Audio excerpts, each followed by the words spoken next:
I have been putting off making this video because I really didn't want to, but we have now come to the part of the vlogs that I have to make it to explain some things. And they're eating. They get a little territorial over the food, and that's what that noise is. I'm sure many of you have noticed that the last several vlogs have been 2 days each and shorter than normal. That is because I got really behind with Zelda passing and my mom falling, which actually turned out to be a good thing because now I can make this the way I want to. Everyone knows about the neighborhood mama cat and her kittens, how we trap them and everything. But it's okay. About 2 weeks ago, the kittens, Mama's mastitis was clearing up and everything was going okay. We were having to supplement feed, but the kittens started to show signs of an upper respiratory, and they wouldn't eat.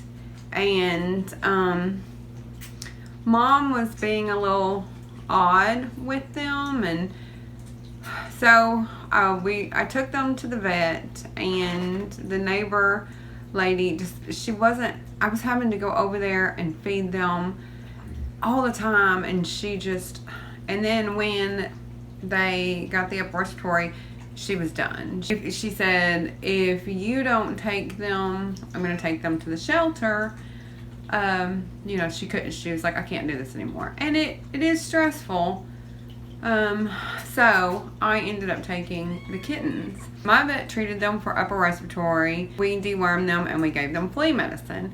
And I brought them here and put them in quarantine in the bathroom. Now, I filmed it.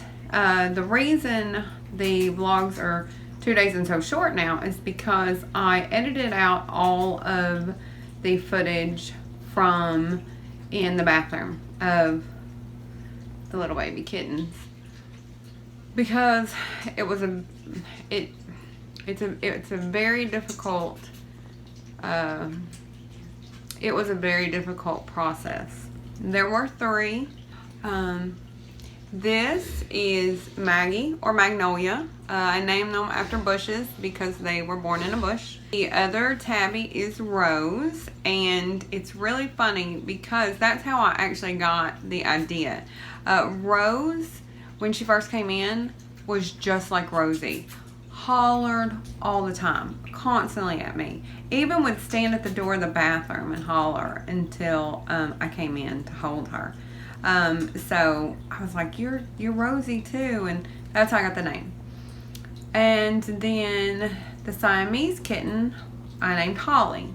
Holly did not respond to any kind of treatment. We did warmth treatment and vapor treatment, and you know, I tried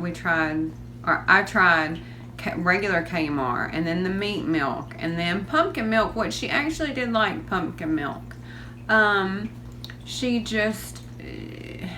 just wouldn't respond, and so after she had lost, you know, more weight and she got really lethargic, I took her back to the vet, and the vet taught me how to tube feed her because she was dehydrated, but she was too small to give sub-Q fluids to, and all that. And then she didn't respond.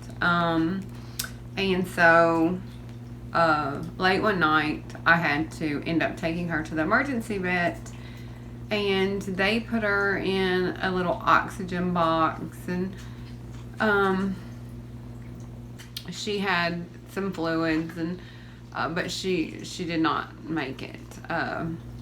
And you know, they call it fading kitten syndrome, when they just aren't sure. You know, everything came back negative with her, but she wouldn't respond. I cannot go through the same thing I went with Zelda. I cannot edit the daily videos, you know, and draw it out for you know, a 10-day period or 8-day, however long it was. I can't do it. So what I have done, I have edited out when they were in quarantine and all the things, the struggle with Holly. I have made a compilation video about Holly's journey, and it will be up at the same time this goes up, or right after. That just is bits and pieces of the whole time she was with me. And it will probably be a little bit difficult to watch, so, you know, I completely understand if you can't. I did not put the very final piece in because I did film everything, because my brain I just knew she was going to get better.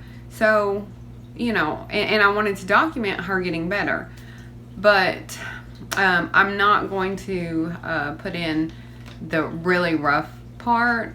So just know that although it is difficult to watch, it's not the final moments. The vlogs will continue with the original foster kittens, and then also once Maggie and Rose passed quarantine and tested fine for everything, I did integrate them in, as you can see, and they'll continue like that.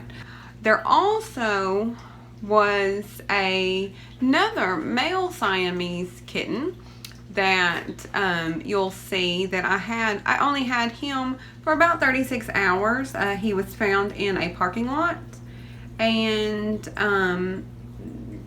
you know, and I had actually contacted Mahjong's family because they run a Siamese rescue, and they agreed to foster him in their rescue group.